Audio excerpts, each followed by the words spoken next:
so loved. I cried when I started this, pulled from earthly flesh, and I screamed into the night in mourning because I knew what I would become. My mother is a beautiful woman. She came from privilege and she was pretty. She had it easy and boys flocked to her, friends flocked to her, she had it all. Her society full of women and women who worked for better. She was born into a feminist world without knowing what feminist meant. Sure, she stood her ground and had her falls. Sure, she worked for more than she could ever get. And sure, after she graduated, degree in nutrition, she knew what healthy looked like.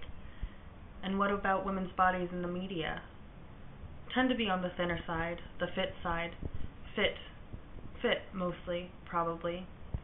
So when she had daughters, the same weight hanging from their shoulders like boulders, one short and round, one tall, she knew who would grow to be what, and she knew they would be beautiful like her. And they grew. Fire from one's head and butter from the other, screaming, puking masses of joy, and tired, she scooped them into her arms and rocked them to sleep. So loved we were, so loved we are, so loved. And still, we tromped to the other side of our world, small and green, looking forward to a summer home near family. We drove for days, moving van, following Minnie, arrived in the land of fried chicken. Our histories converge at this marker.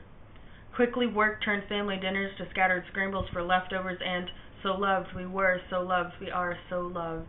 And my mother, struggling with the burden of a land that throws you out in a community that tilts their heads back so far you think their skulls might fall off if they weren't so determined to keep you under their nose.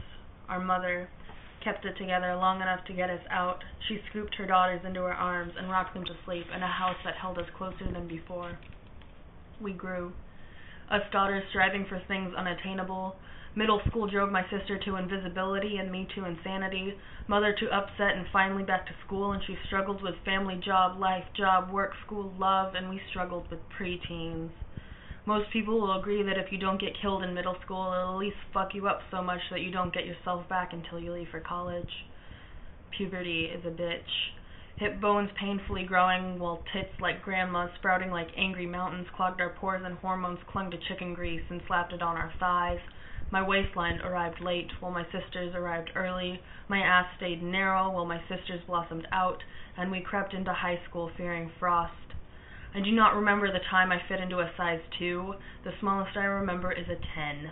Shopping for jeans is like ripping open our own intestines, and when Mom paid, it was like a eulogy. Here lies the image I had of healthy girls. Here lies their bodies without stretch marks. Here lies their lives without ridicule. Here lies their happiness buried with their thinness. So loved we were, so loved we are, so loved. We worked so we didn't have to hear how bad we looked in tight shirts, so we could buy our own clothing without knowing. My mother knew I was a 13 at age 15. And when rejection by peers ran us into the ground, both of us failed at turning to bulimia, kicking and screaming and vomiting like children under the strong arms of their mother and father, smiling and trying to hold us all up, but a boxing ring is heavier than it looks. I'm an addict, clawing at my skin, shaping myself with push-up bras and tight-fitting skirts to be beautiful. I am an addict, worried every day about what others think of me and addicted to how I am viewed by society, addicted to pleasing others instead of pleasing myself, but still so loved I was, so loved I am, so loved by my friends and family and coworkers and peers, but still I hurt from all the time I spent on looking good for others, looking happy for others, while cutting into skin on places I could hide. I hid for so long from the reality that is feeling like I don't belong because of the extra baggage I carry around my waist. I am an addict, addicted to self-deprecation because it has been so long I know nothing else. I'm an addict, created by society's need for perfection, where perfection has a margin as wide as the anorexic models that perpetuate it. In the name of health, my mother took us in and turned us down. We would be better if we were thinner, we would be better if we lost weight, but the fat that my sister burned was not enough. The moment you told me it looked like I had lost weight was almost amazing, if it had not been followed by the offhand comment that another 15 pounds and I would look smokin'. It is not my mother's fault. It is not the woman who loves and raised me. It is not the way the words dripped off her lips like saliva.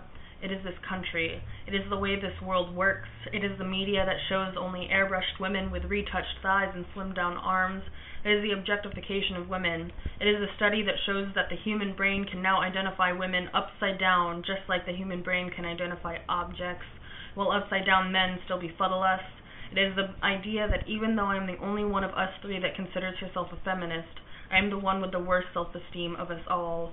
It is the fact that even with a supportive boyfriend who loves me when I am naked and fat, I cannot believe that he could want me because I do not look like the girls on People magazine.